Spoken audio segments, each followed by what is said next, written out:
a orar.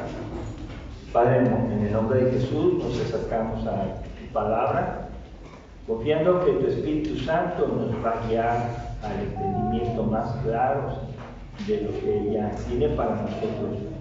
Queremos pedirte perdón por nuestras faltas y reconocer tu grandeza, tu santidad, y permítanos llegar a ti, Señor, de manera sencilla, humilde, con un corazón bien dispuesto para percibir, aprender y aplicar lo que aprendamos el día de hoy. Te damos gracias, que tenemos tu dirección en todo el mensaje y para todas las iglesias cristianas en todo el mundo que están predicando tu palabra.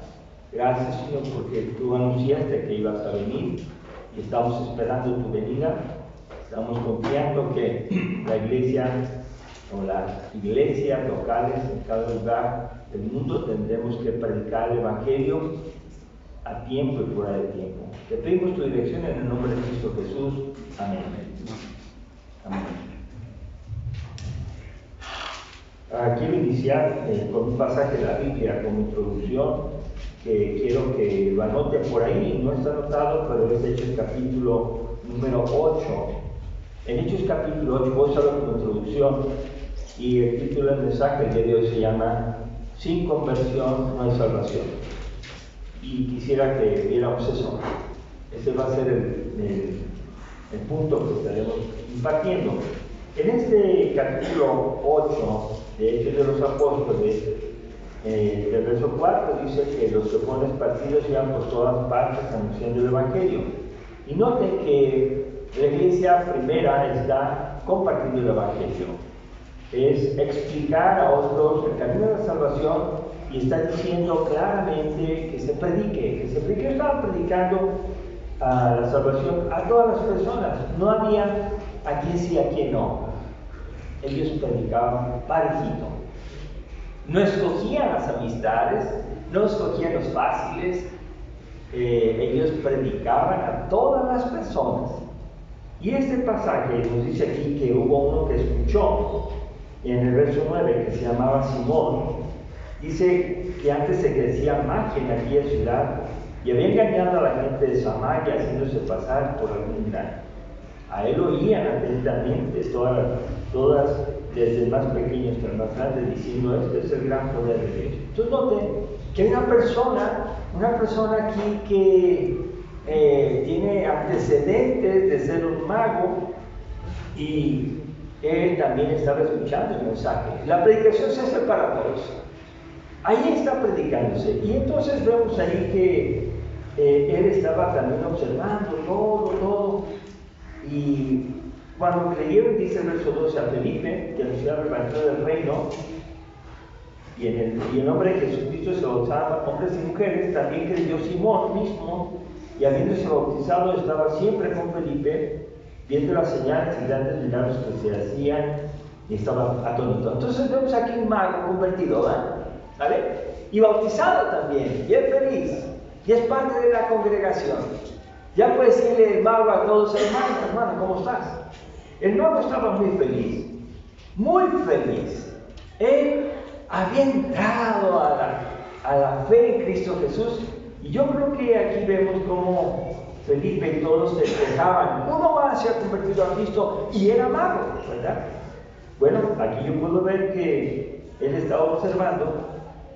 Entonces, en el verso 14, bueno, dice que enviaron a Pedro y a Juan para confirmar lo que estaba pasando. Ellos llegaron y dice el verso 15 que oraron para que recibieran el Espíritu Santo, porque aún no había descendido sobre uno de ellos, y solamente habían sido bautizados en el nombre de Jesús. Entonces les imponían las manos y recibían el Espíritu Santo.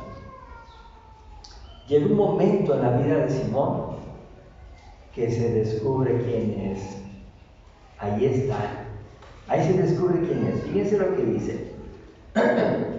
Verso 18. Cuando Simón vio que por la imposición de las manos de los apóstoles se daba el Espíritu Santo, ahí salió la verdad. ¿Qué quiso? Dar dinero para que le dieran ese poder. Él había sido mago, entonces le gustaba los hechos portentosos, se había convertido, observaba todo, pero dijo, denme por favor esa capacidad, yo les doy dinero, ¿y cuánto cuesta? Para que yo también pueda tener ese poder, dice el verso 19, para que cualquiera a quien yo impusiere las manos reciba el Espíritu Santo. Yo pregunto, ¿creyó? Sí. ¿Se bautizó? Sí. ¿Era convertido? No. Porque él pensaba que el poder de Dios se podía adquirir con dinero. Y yo a ustedes aquí les dejo el pensamiento para que ustedes digan, ¿con ofrenda se puede obtener el poder de Dios? ¿Con asistencia al templo se puede obtener el poder de Dios? ¿Con la alabanza se puede obtener el poder de Dios? Pues él estaba queriendo conseguir, y noten el verso 20, la enseñanza que nos pide Dios que hagamos también nosotros. Tu dinero perezca contigo, porque has pensado que el don de Dios se obtiene con dinero. Fíjense bien, no hay trato. Aquí se acaba la relación que teníamos. Una relación de hermandad ya no va a ser posible. Porque ¿saben qué? Tu decisión es una decisión económica, egoísta, y tú nomás estás viendo tu bienestar. Has venido a conocer el Evangelio, pero lo haces porque necesitas poder. Entonces no estaba convertido. Porque el convertido debe negarse a sí mismo, debe tomar su cruz, debe dejar de ser sensacionalista y que la gente le aplauda y le dé besos, le dé cariño, y buscar solamente el amor de Dios, y buscar que otros se reconcilien con Dios. Pedro dijo, no hay trato contigo, no hay trato, arrepiéntete. La palabra arrepentimiento es una palabra con la que inicia Juan el Bautista y Jesús. Arrepentíos porque el reino de Dios se ha acercado. Arrepentíos y creed en el Evangelio. Esa palabra vuelve a ser la inicial para una persona que había creído, que se había bautizado y que estaba muy contento con la congregación. Tengamos cuidado, hermanos, que sin conversión no hay salvación. Esta persona había conocido el Evangelio, pero no se había convertido. Después del arrepentimiento, dice el verso 22, ruega a Dios. La relación es con Dios directa. Tú no tienes que estar quedando bien con nadie en la iglesia. Tú no debes de hacer las cosas para que te vean, para que te premien, para que te reconozcan. No tienes que hacerlo ni para el mundo. Pues tenemos que poner nuestros ojos en Jesucristo, es el autor y consumador de la fe. Y entonces dice, arrepiéntete. Quizá te sea perdonar el pensamiento de tu corazón.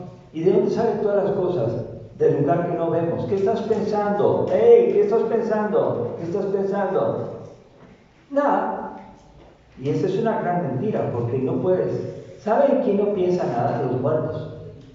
Los muertos no piensan nada, están muertos.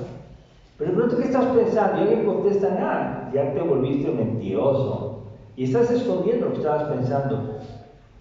Pues cuando alguien está pensando y dice, tal vez te sea perdonar el pensamiento de tu corazón, de la parte secreta, de la parte interna, de la parte que solo Dios conoce, porque Dios mira al corazón y no mira las apariencias. Muy bien, esa introducción se está haciendo larga, pero quiero que aprendan y podamos ver la conversión de otra persona que sí se convirtió realmente.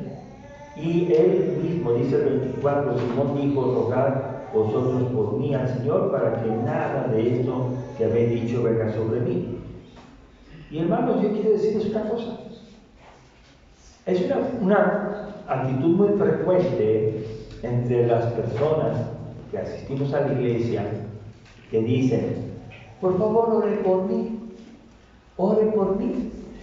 Como si el que orara tuviera algún poder extraordinario y de manera casi mágica, como él lo sabía hacer, resolviera la vida. Nuestra relación en el templo no es que alguien ore por usted, sino que tú vayas a Dios y tú ores a Dios y Dios te responda. La iglesia cristiana es el cuerpo de Cristo que se relaciona directamente con Dios a través de Jesucristo.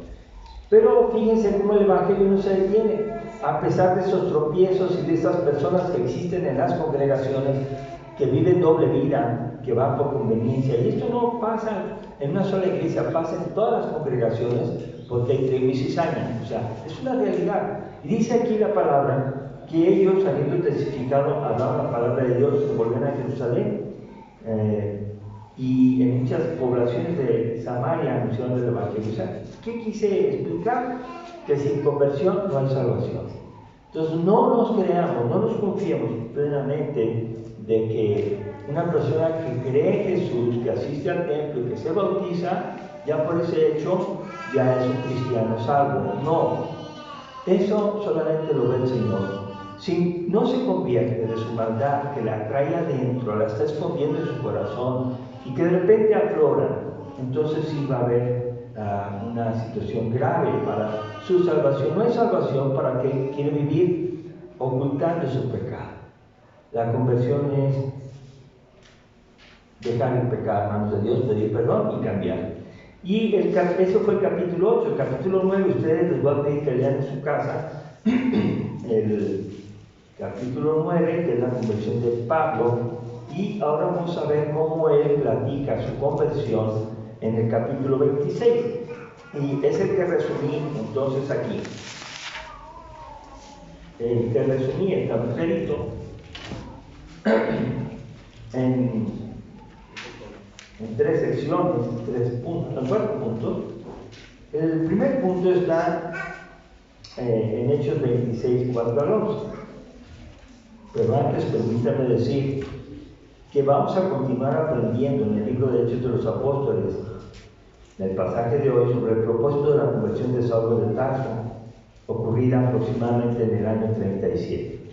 Cristo vivió del año 30 al 33, entonces si él se convirtió en el 37, quiere decir que físicamente no lo vio, porque era de una ciudad que se llamaba Tarso.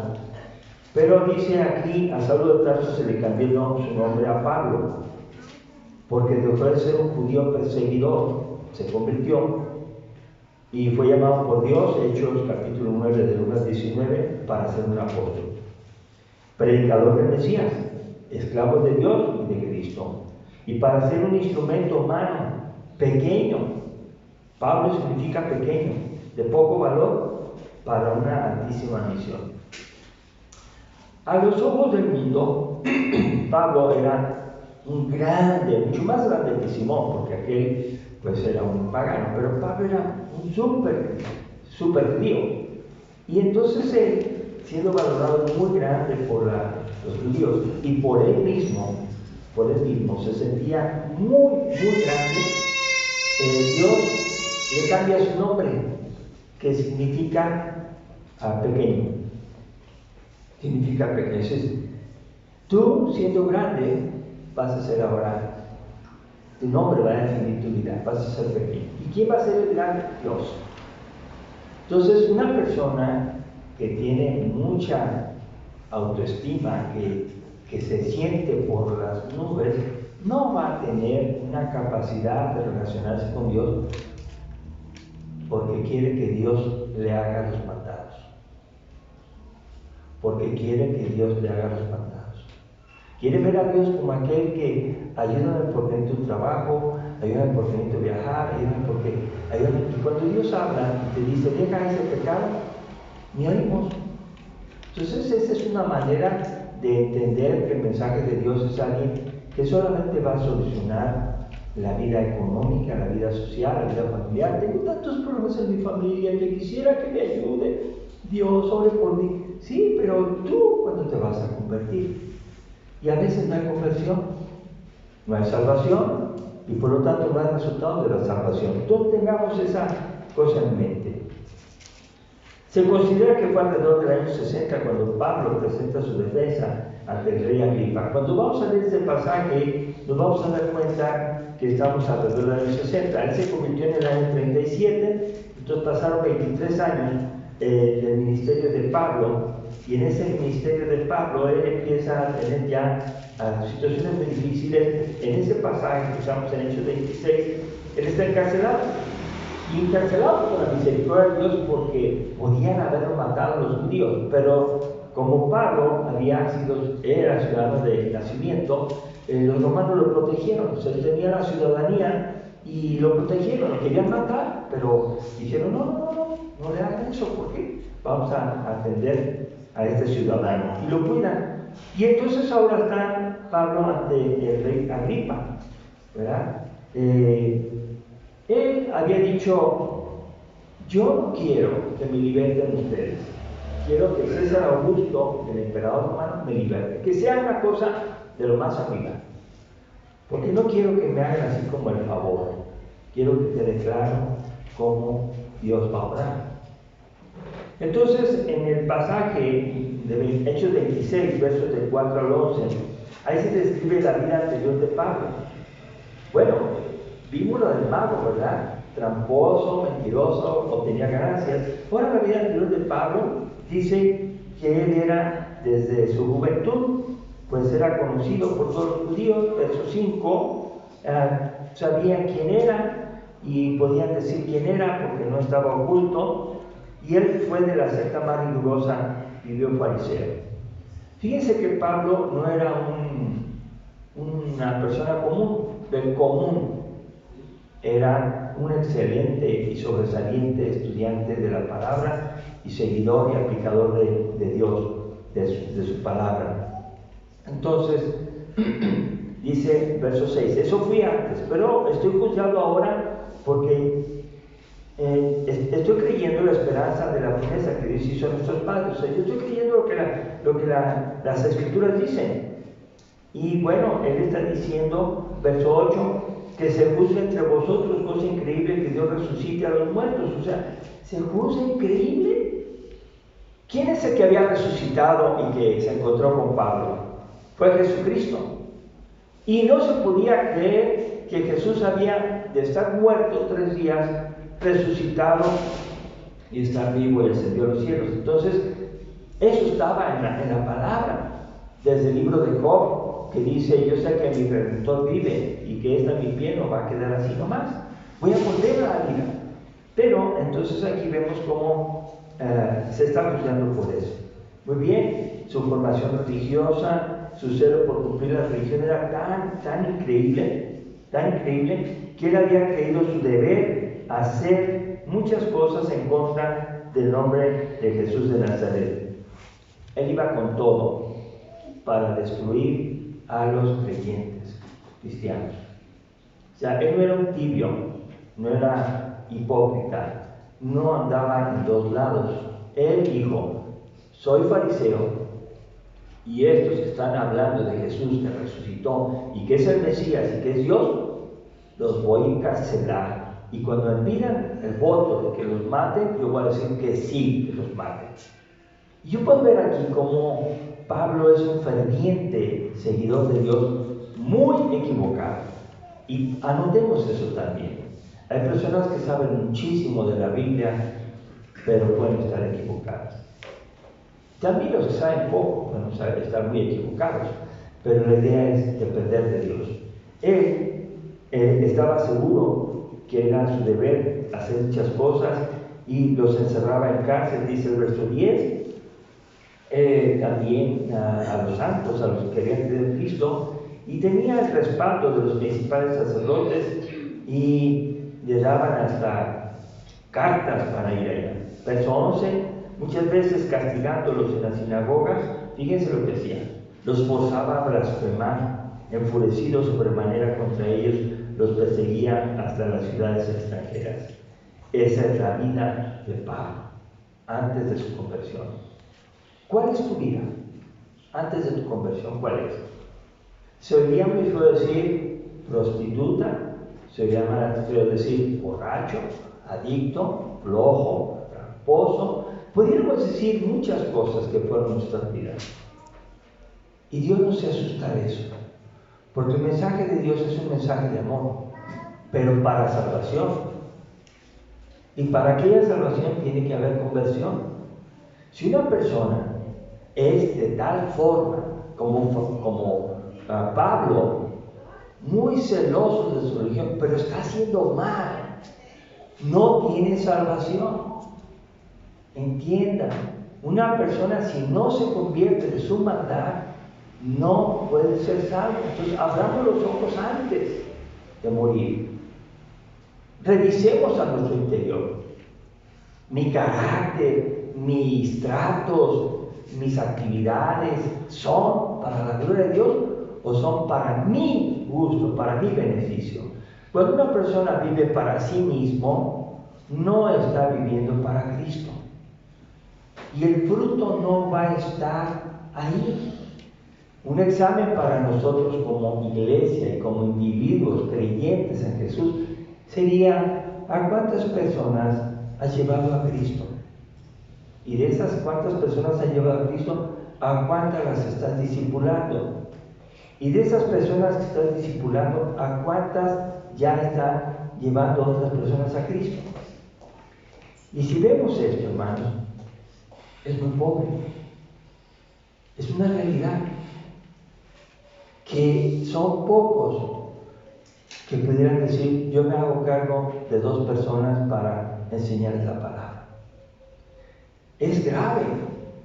Entonces no estamos acostumbrados a una congregación que recibe el mensaje, dice que se convierte, pero aquí está sentado y las personas están sin el evangelio, o las que creyeron, ¿quién las está discipulando? Y más grave se las pongo: muchas veces el mismo papá y la misma mamá no discipulan a sus propios hijos, no los evangelizas para que no se enojen y no se vayan de la casa. Y eso es más grave todavía. Yo creo en Dios y dejo que el niño desde chiquito haga lo que quiera, desde chiquitito. Cuando va creciendo, como aprendió a hacer lo que quiera desde chiquitito, porque está chiquitito, se vuelve un adolescente también rebelde y va a continuar. Cuando llegue a ser un joven, va a tomar las decisiones, no las más apropiadas según Dios quiere, va a hacer lo que quiera. Entonces tendremos a los papás cristianos, entre comillas, convertidos, entre comillas, diciendo: oren por mi hijo, porque este aquí y aquí. ¿Cómo ven?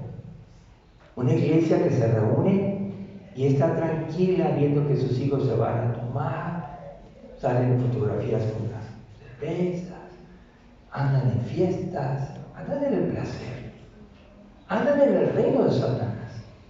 Y todos: ay, mi hijo. ¿Cómo es posible eso? Pues claro que es posible, porque puede ser que una persona no se haya convertido y esté en el templo. Sin conversión no hay salvación. Y entonces no vale el versículo que dice: cree en el Señor Jesucristo y serás salvo tú y tu casa. No aplica.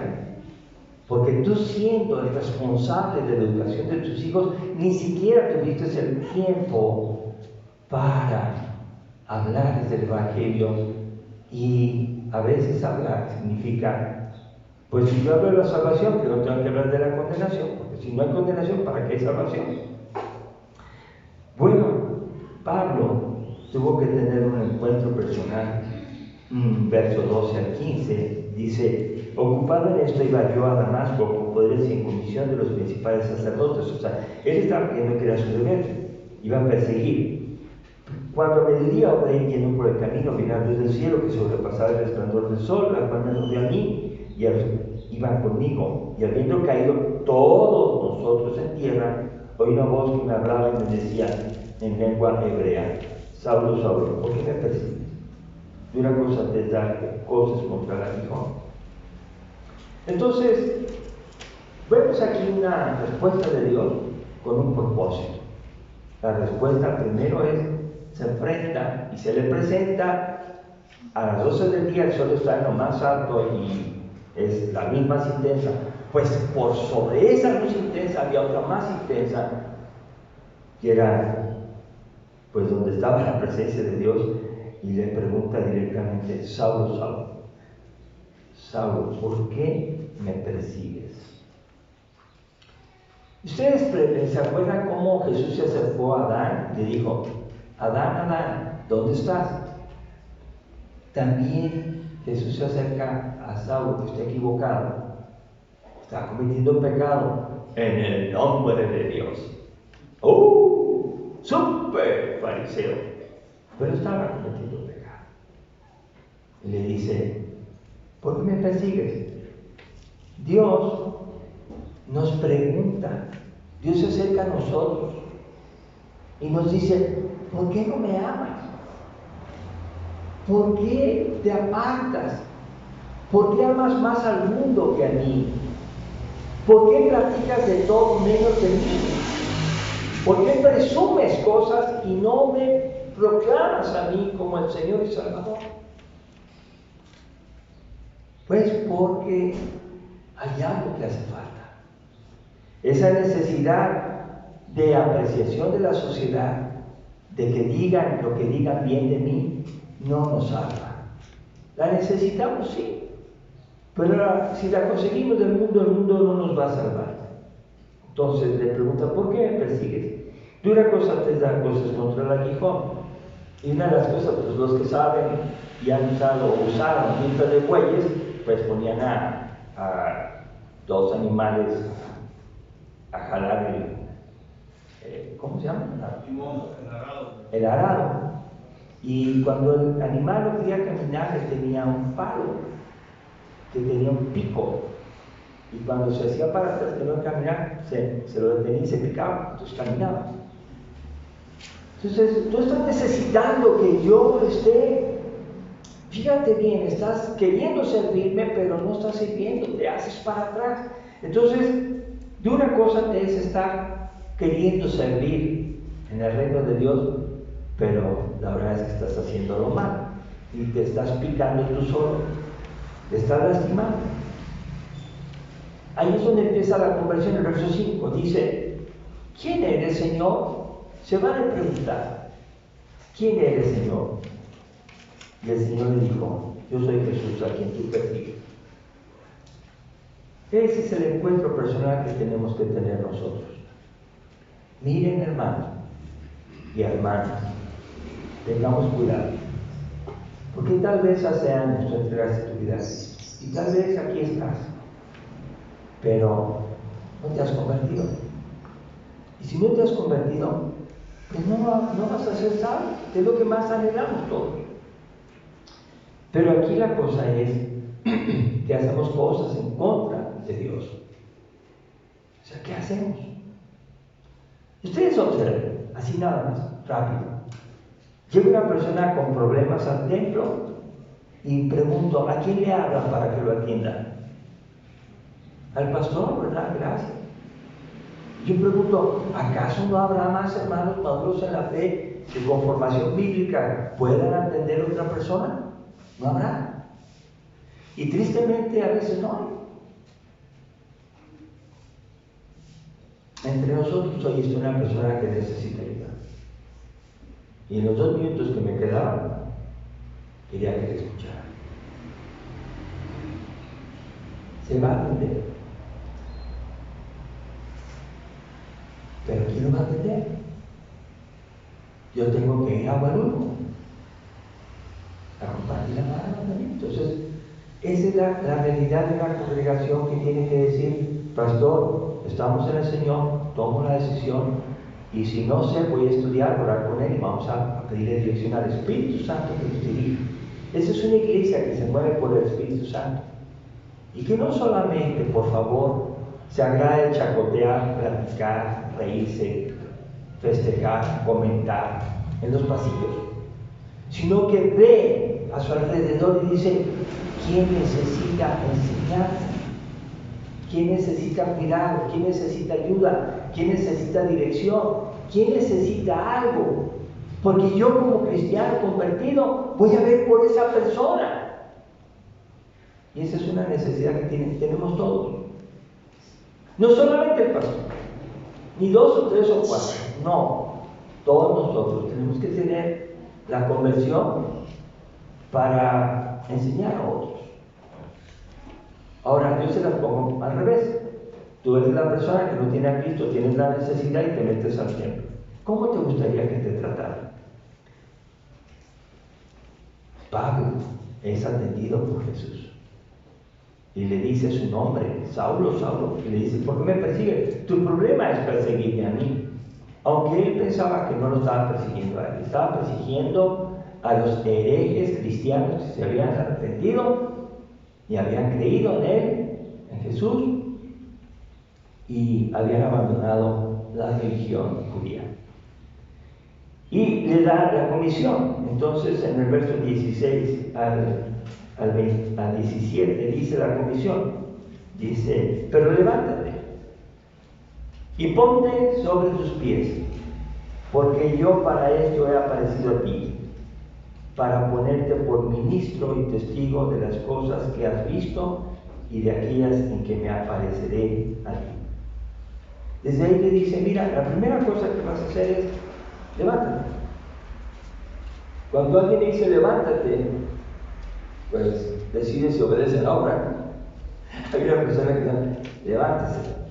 No, no levanta. Levántese, diga que se levanta, no se levanta. Estoy hablando a usted, se levante. Y se levantó. ¿Y qué creen que pensaba en su corazón? Estoy sentado. Su corazón debe estar sentado. Estaba parado, pues, estoy sentado. Y así muchas personas. Arrepiéntete. Ay, y lo voy a hacer, pues, y lo hacen, ¿no? Pero su corazón dice, ahora no me vuelvo a decir que va.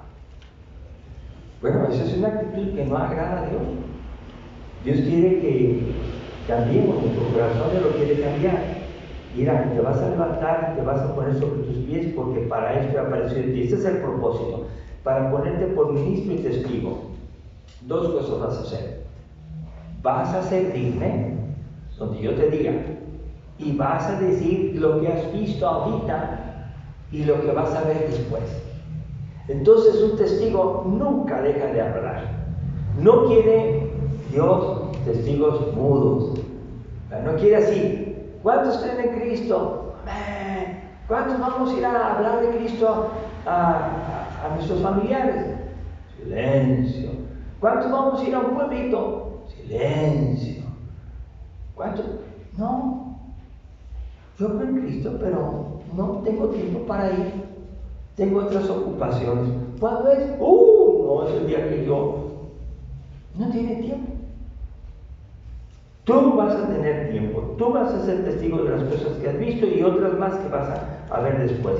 Y fíjate, dice aquí la promesa, te voy a librar de tu pueblo que te andan queriendo matar y te voy a librar de los gentiles. Y yo te envío a los gentiles, a los que no son hebreos. En vez de estar con los judíos, tú te vas a ir a predicar a todos los romanos, a los efesios, a los que están en Colosas, te vas a ir a predicar a todo Asia. Yo no te quiero aquí en Jerusalén. Entonces, ¿quién manda? ¿Pablo o Dios o Jesús? ¿Quién manda? Jesús, ¿verdad? Y él tiene que obedecer. Entonces, ahora empiezan a notar, cree y obedece, cree y se convierte. Ya no está haciendo lo mismo. Y el propósito que quiero que hagas, dice aquí en la última parte, abrir los ojos. Vas a abrir los ojos. Hay un canto que dice, abre mis ojos, oh Cristo, abre mis ojos. Bueno, ¿cuáles ojos? ¿Estos? No, los ojos espirituales. Los ojos que pueden mirar mi alma y que me pueden decir, tú amas más el dinero que a mí. Tú amas más tu persona física, tu belleza que a mí. Tú amas más tu trabajo que a mí. Tú amas más tu familia que a mí. Tú amas más tu comunidad de iglesia. ¿Qué es lo que amas? Pues yo quiero que abran los ojos de las personas. Y cuando uno habla de Cristo, uno tiene que ser dirigido por la palabra de Dios y el Espíritu Santo para poder citar los versículos que abran sus ojos. ¿Te acuerdan cómo Jesús le abrió los ojos a un rico? Que dijo, Maestro bueno, ¿qué haré para heredar la vida eterna? ¿Y qué pasaje o qué le dijo Jesús a ese hombre rico? Los mandamientos, ¿sabes? Mira, ahí están. Y Él lo dijo, fíjense, todo esto lo he guardado de mi juventud, o sea, no tengo error en eso. Está bien. Pero ahora, vende todo lo que tienes y dáselo a los pobres y ven y sígueme. Esa es la palabra que abrió sus ojos. Le dio al clavo, usó la llave para tocar el alma. Y cuando le dice, vende todo lo que tienes y dáselo a los pobres, se descubrió quién era, como el mago, ¿verdad? Se fue muy triste y no le siguió. ¿Quería la vida eterna o quería su dinero? Quería las dos cosas. Pero cuando tenía que dejar el dinero, dijo, pues ni modo, ni la vida eterna voy a tener. ¿Se dan cuenta hasta dónde llega el pensamiento humano? Cuando te toca que te tienes que convertir para salvación, ¿y convertir de qué? De lo que tú haces mal. Miren, hermano, yo no soy el Espíritu Santo, yo no les voy a decir pero usted sabe, el Espíritu Santo sabe, le está hablando a usted para decirle, esto lo estás haciendo mal. Arrepiéntete. Tal vez Dios te perdone este pensamiento, le dijo Pedro a Simón, el mago. Hermanos, Dios quiere tratar con nosotros. Entonces, hemos estado de alguna manera aprendiendo que una iglesia no es la cantidad de personas que asistimos al templo. Pues gracias a Dios porque la iglesia se ha mantenido. Vamos a decir que hay algunos que ya no vienen y oramos por ellos. Pero esta iglesia no va a durar si no hacemos la misión de Dios, si no evangelizamos. Una universidad se muere si no tiene estudiantes de nuevo ingreso. Así sean 1000. Si egresan los 1000 y no entran más, se muere la universidad. Si una congregación tiene miembros y se van muriendo y no están ingresando nuevas personas al Evangelio de la salvación, va a terminar muriéndose. Lo que Dios quiere es que el Evangelio sea predicado a todas las naciones y que se extienda su nombre. El amor de Dios es un amor que trae salvación a todas las personas. Y entonces dice, quiero que tú abras los ojos para que se conviertan, ahí está, de las tinieblas a la luz, de la potestad de Satanás a Dios, para que reciban por la fe en Jesús perdón de pecados y herencia entre los santificados. O sea, si hay conversión, sucede lo demás. Dejan a Satanás y siguen a Dios. Reciben algo que anhelamos, ese perdón de pecados. No necesitamos, háblale, porque va a morir, para que, háblale al pastor para que ore por él y se muera con gracia. No se trata de eso. Se trata de que una persona ha aprendido que Jesús es su Señor y su Salvador, no el pastor, y que Él va a entregar su vida desde antes y va a recibir la muerte como ganancia. Porque Pablo enseña, para mí vivir espíritu y morir es ganancia. Y aparte, la ganancia es herencia entre los santificados. Entonces, vamos a la verdadera herencia, la herencia que no se corrompe, que no se marchita, que no se echa a perder. ¿Cuántos quieren la herencia en el cielo? Yo la quiero. Pues, ¿qué necesitamos hacer? Convertir, compartir el Evangelio. En toda la Biblia el propósito de Dios es la reconciliación de su creación con Él. Ese es el propósito de Dios en toda la Biblia. Reconciliar a toda su creación. Y lo más importante, anótenlo, subrayenlo, grábenlo en su corazón. Nos llaman a colaborar. Él quiere que cada uno de nosotros estemos llevando personas a Cristo, estemos discipulando personas a Cristo y estemos haciendo su obra. Dice aquí, con el conocimiento que el Espíritu Santo es el que convence del pecado. Juan 16:9. Hermanos, de veras, oremos unos por otros y procuremos acercarnos a la Biblia y pedirle dirección al Señor, porque la ausencia de ustedes aquí va a ser consecuencias muy difíciles si no se alejan de Dios. No más alejarse de aquí, de este lugar, pero su ausencia de aquí y ausencia de Dios va a terminar con problemas sociales, familiares, laborales. Porque lean el Salmo 1 y se van a dar cuenta. Muy bien, entonces es Dios el que nos impulsa a evangelizar y enseñar con su poder hasta que Cristo regrese. ¿Cuándo? Todos los días. Todos los días.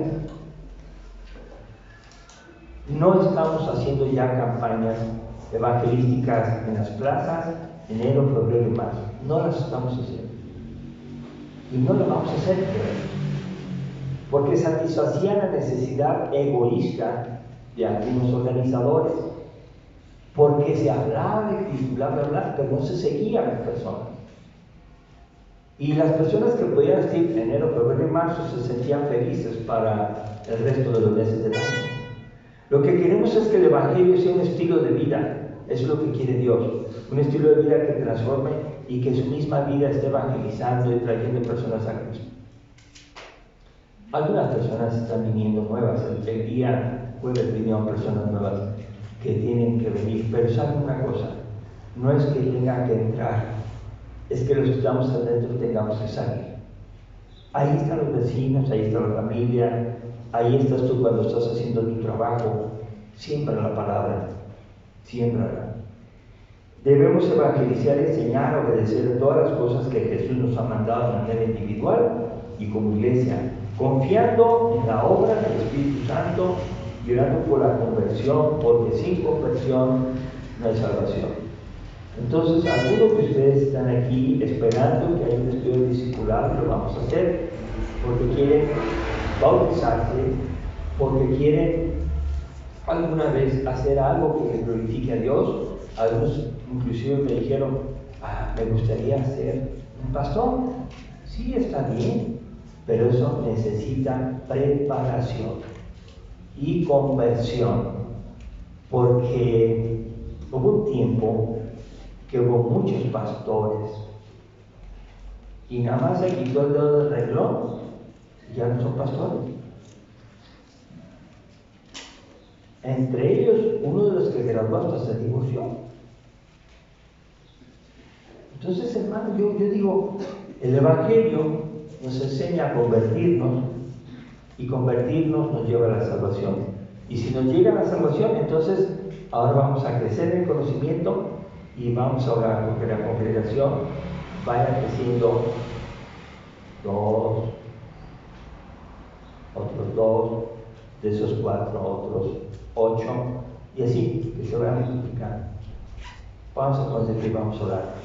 Que Dios toque nuestro corazón, hermanos, para hacer su voluntad, no la nuestra, y que si alguien de ustedes ha venido por años, porque papá lo trajo, pida a Dios convertirse.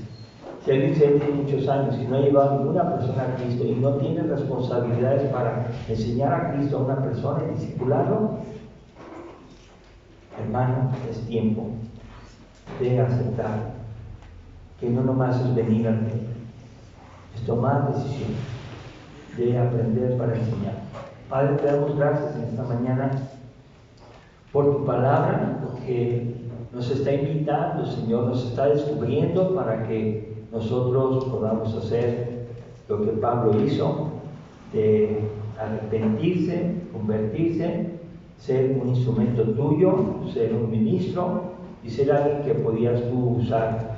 Padre, te suplicamos que así sea con nosotros, que nos hables al corazón, que podamos tener un encuentro personal contigo en lo más cercano, de la manera que tú quieras.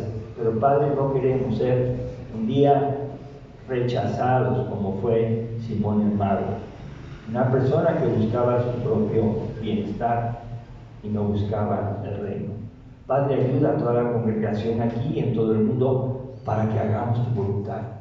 Te alabamos y te bendecimos y confiamos que tú has escuchado nuestras oraciones porque nos ves a nuestro corazón y tú nos conoces. Gracias, Dios, por tener la oportunidad de ser invitados a colaborar en que se establezca tu reino en Ameca, en donde tú nos pones. Te damos gracias y todo esto en el nombre de Cristo Jesús. Amén. Amén. Dios los bendiga, hermanos.